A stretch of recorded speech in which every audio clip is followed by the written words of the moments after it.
Are you looking for valuable business advice to reach that 7-figure revenue mark? Do you want actionable tips to properly navigate through every business challenge you encounter along the way? Let Tersh Blissett and Josh Crouch be your guide in getting you to the top here at Service Business Mastery. Tune in as they sit down with world-renowned authors in business, leadership, and personal growth who share valuable insights about management, marketing, pricing, human resources, and so much more. Let their nuggets of wisdom gold guide you in owning a thriving, profitable, and ever-growing business. Here are your hosts, Tersh and Josh.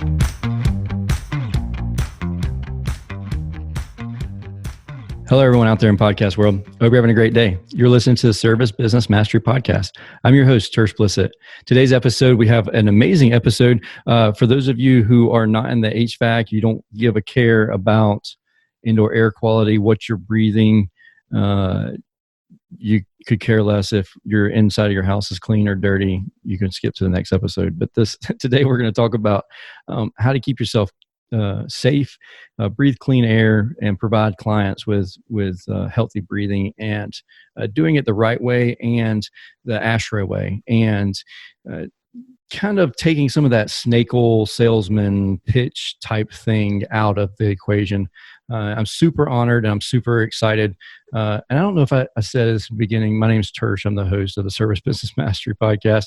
I get so excited about who's on the show that I sometimes forget to say that. But today we have Marc and Tom, both from AprilAire, and I'm super excited. If you wouldn't mind, introduce yourself and give a little brief history about yourself and how long you've been in the industry and what kind of stuff you do there. I'll start out real quick and let you take it from here, Marc. Tom Rusin in marketing at AprilAire. Been with the company for about 16 years and happy to be here.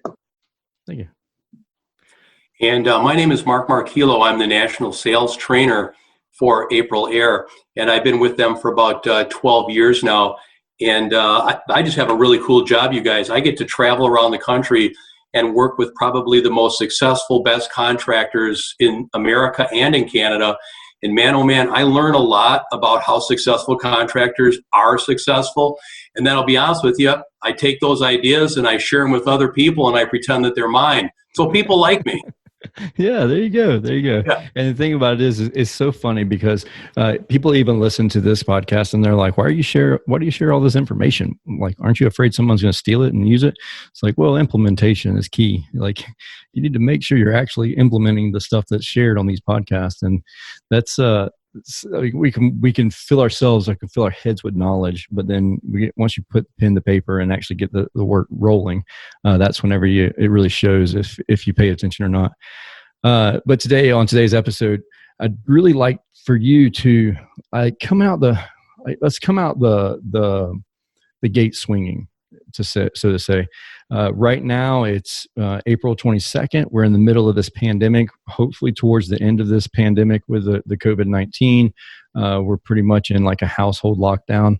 We're considered essential employees, so we can go out and about and do what we need to, but still, we're having to be very careful with what we have going on. With that being said, can I okay, this might sound facetious. Can I skip using an AprilAire whole house air filter and just put in a dual ionizer or just a UV light and be just fine with it? Well, I mean, you could, but it's like baking a cake with half the ingredients. I mean, it's going to sort of be okay. It might not cave in. Exactly. No. If you're using, ultraviolet germicidal stuff and PCO products, they're great products, and don't stop using them. But remember, they're specific for one specific need. They're really good at killing viruses and bacteria that have pretty much attached themselves to somewhere inside of that air handler. Typically the coil. But what I would point out that is if you threw a MERV 16 filter before it, 96% of that crud would never make it to the coil in the first place. So we've said this for, the CDC. The CDC has said that ultraviolet germicidal radiation and PCO products can be used as an adjunct air cleaning device, but it can't replace air cleaning. So some contractors are putting in one half, but why wouldn't you tell the customer about both halves? Because both halves together, that's solid. That's a solid solution. Yeah, and we talked a little bit about it offline, about the technicians not wanting to sell it because then they'd have to. Well, so here we have a lot of horizontals in attics, so it's not terrible here. But in Florida and a little bit, we see a garage unit where it's an upflow in a garage. So then you have to rebuild the supply transition or cut it and lift it up and slide under and make all that. So we've talked a little bit about that, and the technicians just purely being lazy and not wanting to sell it. But other than that aspect of it, do you find a reason why somebody wouldn't want to install the 5-inch filter? No, there's no logical reason why anybody wouldn't want to do that. Hey, and look, you're right, Tersh. There are a lot of guys where the installers are like, look, we don't want to do this. And I'll be honest with you, sometimes the inmates are running the asylum. They're telling the owner what they want to do. But what a lot of guys don't know is instead of moving the drop and rebuilding everything, you could just take an air cleaner that you could move the top of and leave the drop solid. A lot of guys don't know we make those easy install air cleaners where you slice off the drop, you slide in the air cleaner, you move the top over, and you're done. It literally can be done in the same amount of time as putting in drilling a hole and shoving a UV light in there. So we have retrofit air cleaners that can take somebody from a horrible MERV 8, 1-inch piece of junk up to a MERV 16 in a half an hour. So there's a lot of options if guys just look for them. Now, what about, is the one that you're talking about, is that the one that lays in where the normal 1-inch filter goes, or is that a different kit? Is that? No, you would think of it as a right angle or a left angle air cleaner. Okay. So that's the one where you just slice off, you take the cleats off, you shove that, you take that out, and then you slide the air cleaner in and you move the top of the air cleaner over instead of moving the drop or putting a buffalo boot, because that's a pain in the ass and everybody knows that. Yeah. But this is a lot easier way of getting it to the homeowner, because let's face it, man, they deserve it. And we don't do it because we're lazy. Somebody needs to kick us in the butt. Yeah, I agree with that 100%. So what about if you use something like something that causes your dust particles and everything to clump together? If you use something like that and you're starting to accumulate more dust in the home because of the fact, how do we get that dust into the air filter? Like, is there something that is being missed there, or is it that the proper filter's not in place, so then it's still spreading it? It's like sucking it in and spreading it out. I just see, like, back when we first started putting in the Train clean effects, this is way back when they first were introduced, we were upselling a Train clean effects, and then the client was complaining, now I have to dust 3 times a week versus before I'd never had to dust before. And it's because they positively and negatively attract to each other and the dust particles, and then they get heavy and they fall down as dust particles. So you're not breathing it in anymore, which is good, but at the same time you're creating more dust. But then the filtration portion of the clean effects, I personally didn't feel like it was as good as like an AprilAire filter. But I didn't know, I don't have any science to back that up other than just like a gut feeling. Is that true, or is that? No, you were totally right. We did a study, Tom, what was that, about 10 years ago, and we took all the leading EACs. It was the Train, the Honeywell, the Carrier, the AprilAire. The Train actually was, right out of the box, was phenomenal. But you have to remember something. With an EAC, it's using metal plates or metal pins. Remember the little pins on the Train? Yeah, you have to take a styrofoam and... Yeah, and then you have to get a blood transfusion after you poke the thing. But the issue with those is once the particulate adhered to that metal, it no longer was functional. So the problem is it would fill up really, really quick, and then the stuff would just go flying right through it. Okay. That's where AprilAire really jumped the game and made that Model 5000 that had a filter material that the backside was painted with metal paint, so it would actually hold it in a filter, so you could throw the filter away and start again. So EACs, if you clean them every 2 days, they were wonderful products, but technology is so advanced now. Now the MERV 16 filters that we make have ridiculously low pressure drop. they catch 96% of, COVID-19, and you throw them out after 6 months. And the pressure drop is so low now that's the answer. Okay, so and those we're still able to do it 6 months intervals on most circumstances. I know that every house is different, but yeah, no, but typically with our MERV 11 and our MERV 13 filters, it's once a year.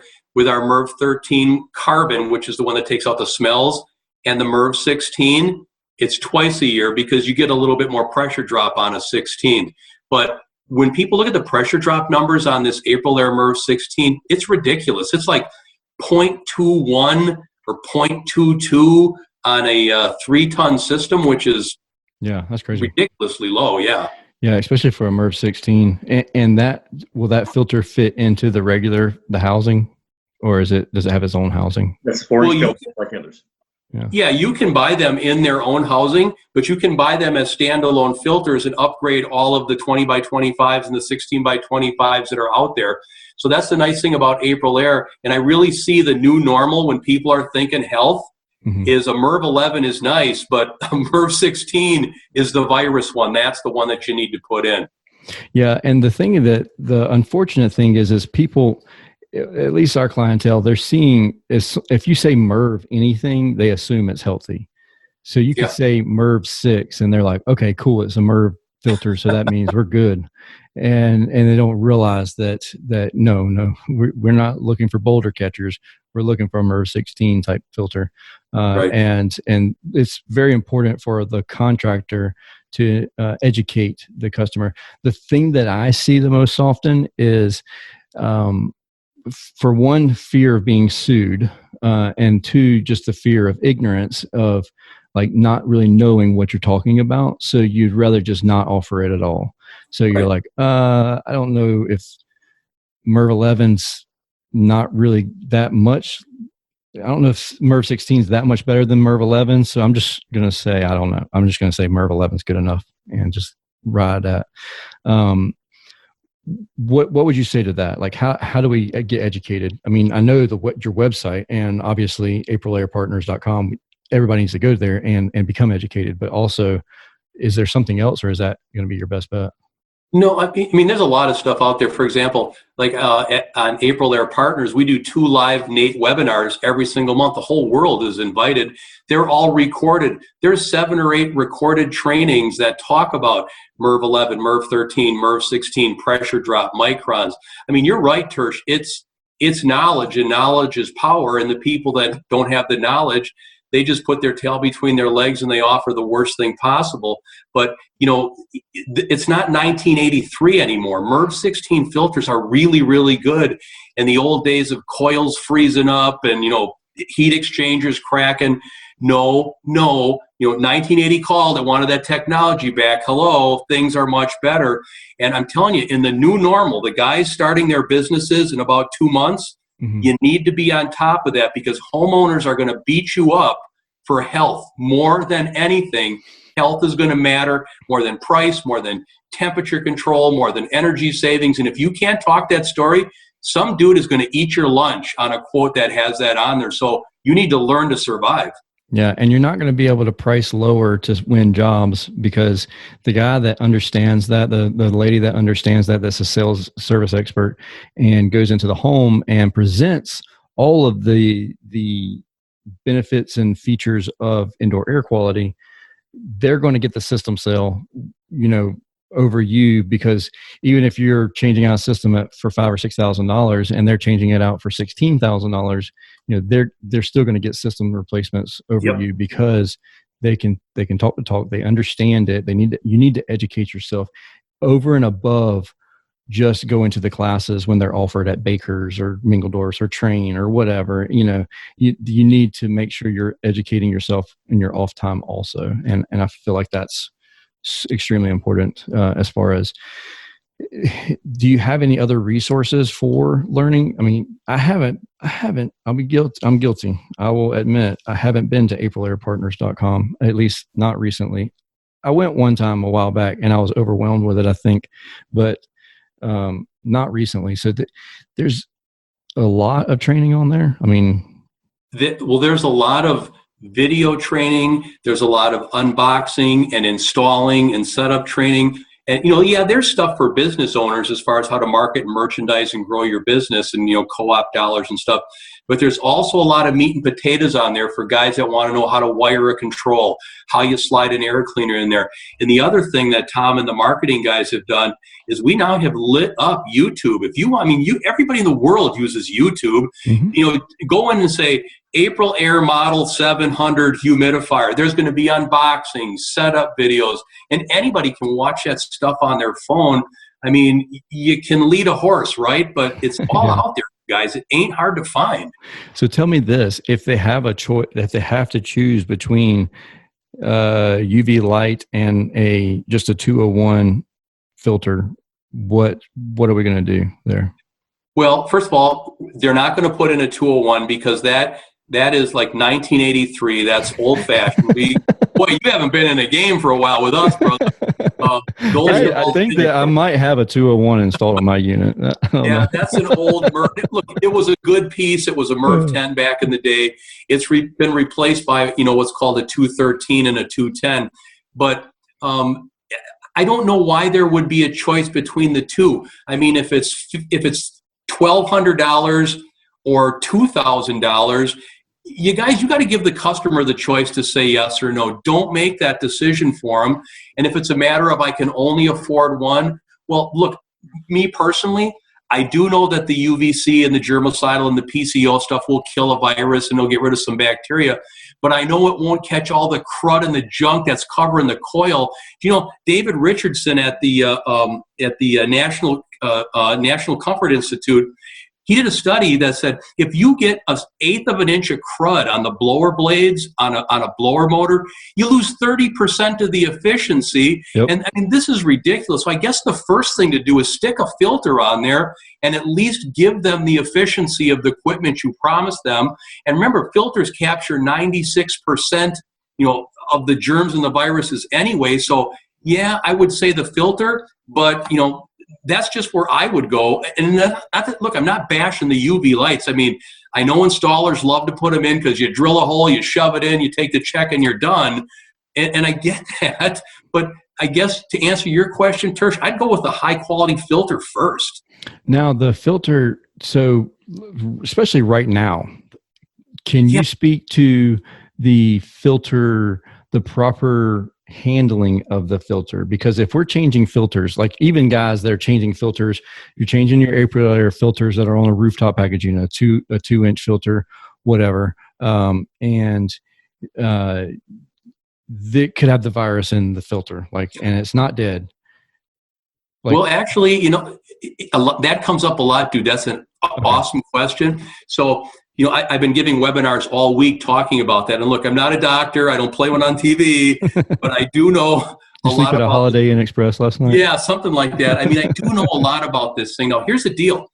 The coronavirus, the COVID-19, it's not really a living thing per se. It's not a living organism. It's a DNA molecule, and it's surrounded by a layer of fat.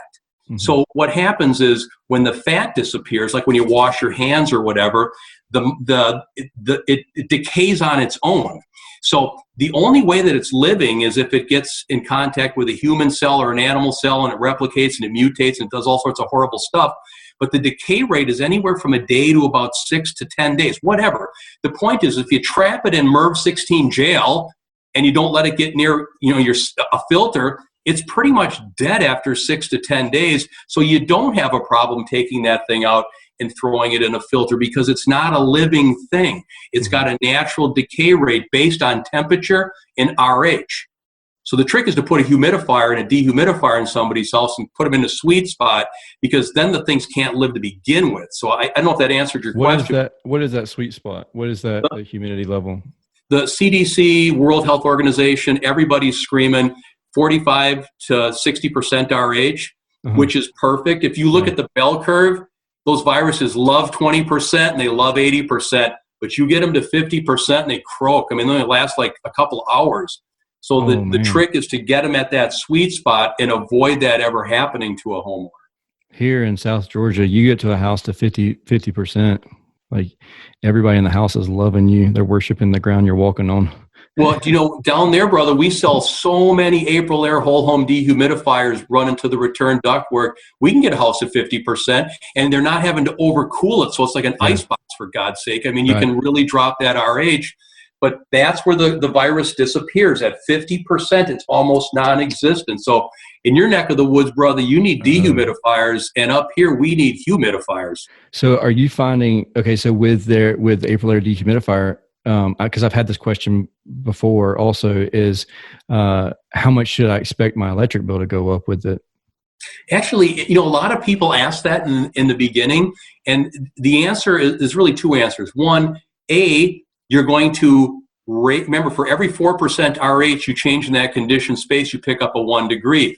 So if I can drop 20% RH in their living room, which you can do in Savannah, that's 5 degrees, and the EPA says we save about, 4 to 6% on our energy bill. So we're kind of making a wash there. But in the beginning month, when you're drying all the wood out and the carpet and the drywall, you're probably going to go up $50 in that first month. But you know what?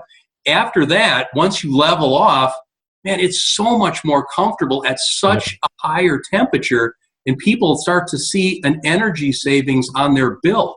So, I mean, if you just learn how to talk to a homeowner about it. Plus, here's the thing, brother, that AC lasts a whole lot longer, man, because it's not cycling off and on 14 times a day. Yeah, totally. Now, how about this? Do you see with the new inverter technology coming out so much, like with your trains and having 750 speeds, are you seeing the less use of the dehumidifiers because it's able to slow the speed down and do that? Well, it can, and it's a good try. I mean, look, the best thing is a dehumidifier, right? Yeah. So it's a law of nature says you cannot change relative humidity without lowering temperature. It's impossible. So they're still lowering the temperature. They're just doing it a little bit lower. Some of the old-fashioned ones would tell you it was a different reading on the thermostat than it really was, and you're freezing your butt off. Yeah. The real answer is to throw a dehumidifier in there. And then our dehumidifiers are pretty smart. You just tie them into the Y circuit so that the compressor doesn't kick on an AC call. If the AC is doing a good job, which is, taking out 1 pound of water per ton per hour, then don't run the dehumidifier with the AC. But in the morning and in the evening, in the spring and in the fall, when the AC is not running, you keep the house like this versus this. So use them with any type of equipment. Now, with those, do you ever bring in outside air with those, or do you need to use a completely different ERV or HRV? I wish I would have gave you $1 for asking that question, because you know what, down where you live, brother, that's exactly what they do. I don't want this to sound like an AprilAire infomercial, but this is going to be, our dehumidifiers have the ability to do 2 zones. So you could have like a crawl space separate from a bedroom, so you open and close a set of dampers. But what they do with the second zone is they bring in a 6-inch pipe and they put in a normally closed powered open damper, and they say, hey man, for 10 minutes of every hour, open up the damper and pull in 300 CFM of fresh air, and then they put the house under positive pressure, which is smart. It's makeup air. And by the way, it's a dehumidifier, so if it's too humid out there, it dehumidifies the air before it dumps it onto the coil. So a lot of guys use dehumidifier zone 2 for fresh air ventilation. A lot of the crawl space and the basement remediation guys, they do that exclusively. It's a good call. I like that because it helps out with indoor air quality also, because it's bringing in fresh air and getting rid of the formaldehyde and all the byproducts, of the natural byproducts inside of your house and everything like that. Yeah, I was quoting ASHRAE this morning. ASHRAE and CDC got together on a 2005 report. It's page 13, by the way. They said that the single best multi-pronged healthy air solution is ventilating, air cleaning, and humidifying. But they said, and ventilation alone is the single best prong solution. By putting a house under positive pressure from a point that you choose, when to bring it in, how to bring it in, how long to bring it in, and forcing the envelope of the home to be a positive pressure, all the horrible stuff is leaking out. The off-gassing, the VOCs, all that junk, versus exhaust ventilation. Now the HVAC guys out there, we didn't do that. It was the damn electricians. They put in bathroom fans. And 400 CFM range hoods that are literally making the house suck in the worst air from the worst spots. Mm-hmm. You know, we tried to fix it with ERVs, which are pretty good if you can figure out how to balance them, but Right. half the industry couldn't balance them, you know, to save their life, and now they're horrible and they're expensive. So supply ventilation is just a fan in a box with a timer blowing it in. That's what AprilAire does.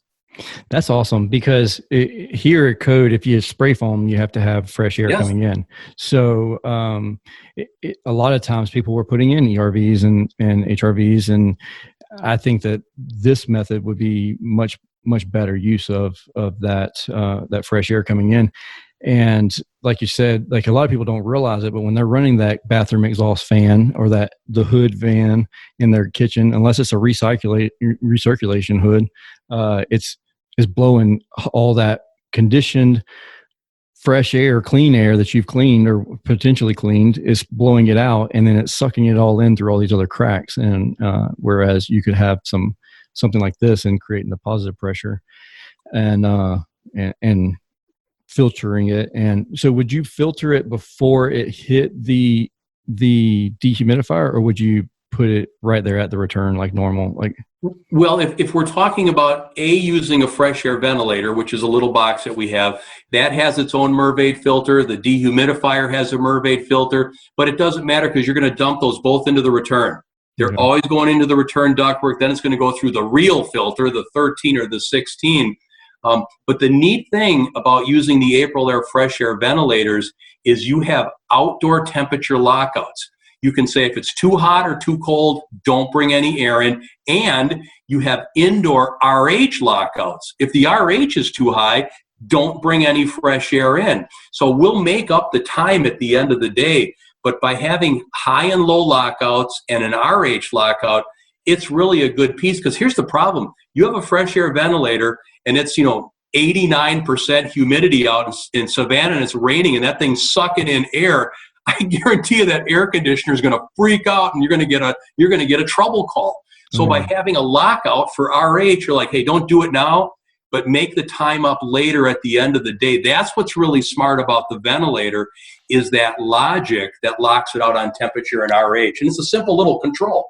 Now, is that control able to be done remotely, like Bluetooth, or is it right in the system itself?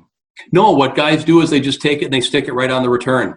Because you want to measure the RH in the house. In the home, yeah. So, and then, a lot of guys will hook those up to our control thermostats. Our thermostats have all that cool logic already in them.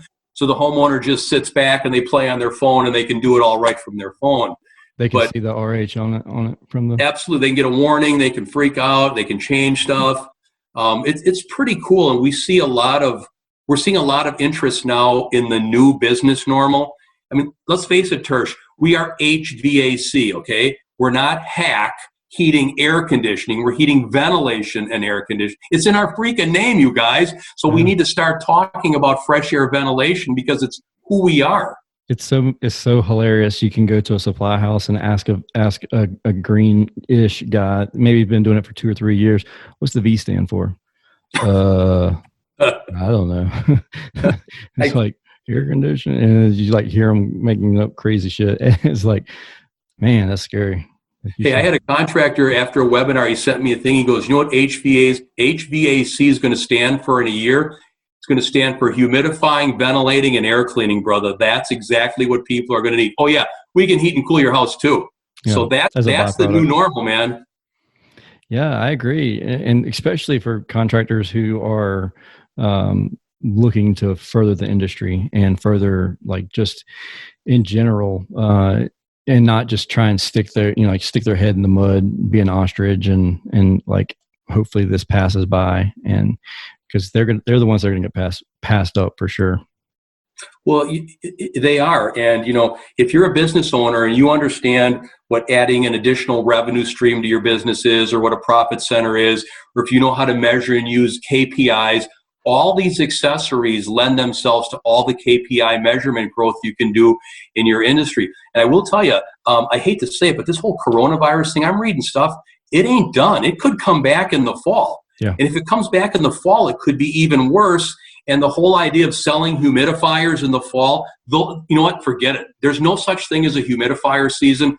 it's on an AC tune-up, an AC change-out, a furnace, clean and check. Whatever you do, you sell a humidifier, because the idea of letting a house get too dry is the mistake. And if this thing gets really crappy like it is now, we're all sitting home doing webinars, who's going to be putting the humidifiers in people's houses when the industry shuts down again? So I would say the best way to sell an air conditioner this summer, include a humidifier and tell them why they're going to need it, and charge an extra $800 or $900 and finance the thing. It's $15 more a month. That's how you sell an air conditioner.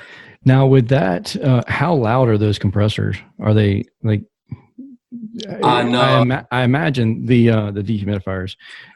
They're quiet. I think they're like 56 to 57 dB. It's the same size. It's the same sound as a modulating furnace running. They're really quite quiet. And if you put some flex duct on them, because down there what you do is you always come out of the return duct and you go back into the return duct about 6 feet apart. So what you're doing is you're making it pretty darn quiet, but you're really dumping our air back into that return. That's at like 33% RH. Then again, you run it over the AC coil and you take out the tiny bit of heat. There's really no BTU load added with a dehumidifier. It's a little bit, it's a little bit warmer, but it's a lot drier. Yeah. So actually, there's really not a lot of sound there at all when you put insulated flex duct on. A lot of guys do that. I'm just wondering if somebody puts one above it, like a bedroom, like a master bedroom or something, they need to be cautious not to have it anywhere close to a master bedroom for sleeping. I know that guys are putting those little sorbethane feet, those absorption feet on the bottom, and those little pop-ups that they put heat pumps on. Yeah. And that seems to solve a lot of the problem. They really aren't that loud. And remember, they don't run that much. I mean, initially in the first 30 days, because the only way you're going to dry out that house is if you dry out the kitchen table, the floors, the walls, because the RH is in all the wood. The average 2,000 square foot home down in Savannah weighs 5 tons more in the summer than the house weighs in the winter. So you got to get that out first. But once you get there, it's like an air conditioner. It just comes on a little bit when it needs to. Mm-hmm. So I haven't heard anybody say the noise was really objectionable. I'm sure if you put it right next to your easy chair like a dummy, it's going to be too loud. But, you can't cure dumb, right? Oh, yeah. You can't fix stupid. That's for sure. Cool. Is there anything I didn't ask you that we should definitely touch on? No, I think you really do a good service to the industry. I mean, we can sit and talk about products and widgets all day, but when we come out of this, guys, if you don't have a plan, and if you're not looking at how to address what clearly 300 million Americans find as important, and you just keep going to low price air conditioning, I'm just telling you what, you can do that, but somebody's going to eat your lunch. In the new normal, it's not going to be business as usual. So educate yourself, take the time to learn. Look, there's some good news, right? It's been really crappy news for 5 weeks. We're starting to hear some good things. The economy might open. Hell, you guys, I heard that they may start the NFL season again. Now they're going to play games without fans in the stadiums, which is kind of like going to a Cleveland Browns game. But the whole point is things are going to get better, and you have to be ready for the new normal. So I appreciate what you do, reaching out to contractors. If you guys want full-blown webinars to learn about this, go to AprilAirePartners.com. I'm giving one every day this week. It's an hour, and I guarantee it'll be the best hour you ever spent, other than listening to this cat's podcast. Nice. Thank you. One last question. The UV lights close to the proximity of the air filter, like you always see that one filter where it comes out, it's nothing but wires. Yeah, UV lights completely destroyed it. Is the new filters, are they safer to be used around the air filter? Yes, we used to be one of those filters. We learned our lesson. So by changing the composition of the plastic and by making it a different color, they are UV resistant, because a lot of guys were sticking them right by the air cleaner, or they were putting them right by the humidifier instead of above the coil where it was supposed to go. Right. But yes, Tom, is it not all of our plastics now are all UV resistant? So put them in together as a complete package. Don't worry about it. Yeah, because here we have our A coils that sit at the bottom of our air handlers, and then the filter's usually sitting right below it. And so it's like they stick it right in the middle of the A coil in that metal A section, and then that light shines straight down onto the filter itself. And Absolutely. No, not a worry anymore, you guys. Not a worry at all. Perfect. Cool, man. I appreciate both of y'all coming on the show, and I thank you for all the information you shared. And I hope everybody that's listening to this or watching this got some information out of it and tons of knowledge. And I know I did for sure. And especially what our indoor air quality package is and what we can offer to our clients to at the bare minimum what we're going to be offering to the clients. And if anybody has any questions, the best place to reach out to y'all is that website. Is that correct? Yeah, AprilAirePartners.com, or I could give you Tom Ruse's personal cell phone number. Tom, can I give him your number? Only if they can call at 2:00 in the morning. No, the partner site, we're pretty good. We're all over it. You send us something. Matter of fact, if any of you guys out there are like, hey, man, I want some real training, you can send an email, and it's support@AprilAire.com. Say, this is where I live, this is how many guys I got, this is what I want to know. We'll have one of our live trainers call you and do live WebEx trainings just like this. Don't cost you nothing, because we need to help you be more successful in the home. And that's don't forget to kind of our subscribe mantra, to the show. I love it, Leave a man. rating. Appreciate it. I And share appreciate with that. other owners as well. You just don't even know. Visit But with that being said, servicebusinessmastery.com. thank you again for to learn listening more. to or watching this episode of the Service Business Mastery Podcast. The podcast focused on service business owners, managers, and technicians who are considering becoming business owners themselves. If you have any questions, don't hesitate to reach out to me, Tersh@serviceemperor.com, or don't forget to visit AprilAirePartners.com for more information. Until next week, I hope you have a wonderful day, and we'll talk again soon.